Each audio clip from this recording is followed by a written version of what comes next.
Go. So today we're going to be talking about the Calvin cycle, which has three main steps: the carbon fixation, reduction, and regeneration. So we first start off with carbon fixation, which starts with a 5-carbon RUBP, and Rubisco is the enzyme that adds an additional carbon, and also Rubisco is what splits the carbon molecule into two G3Ps. This happens 3 times, making 6 G3Ps. And this is what transfers into reduction.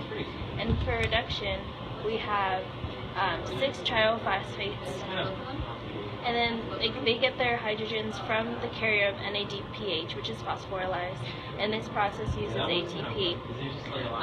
1 triose phosphate is set aside in order to make glucose, and it still has its hydrogen.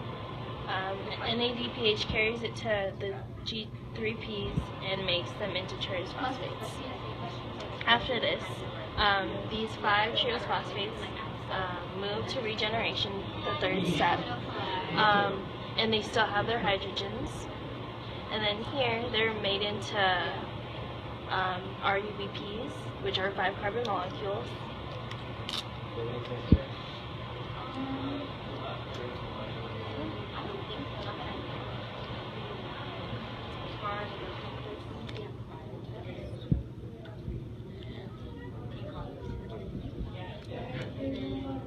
And then this process of carbon fixation, after this process it starts at carbon fixation, the first step, and then after two turns of this, there's enough 6 carbon molecules to make glucose.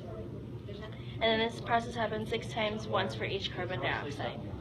And then cyclophosphorylation happens, increases NADPH in a high amount, and there's too much. Photosystem 1 is ignored and then sends its hydrogen back to photosystem 2 and produces ATP.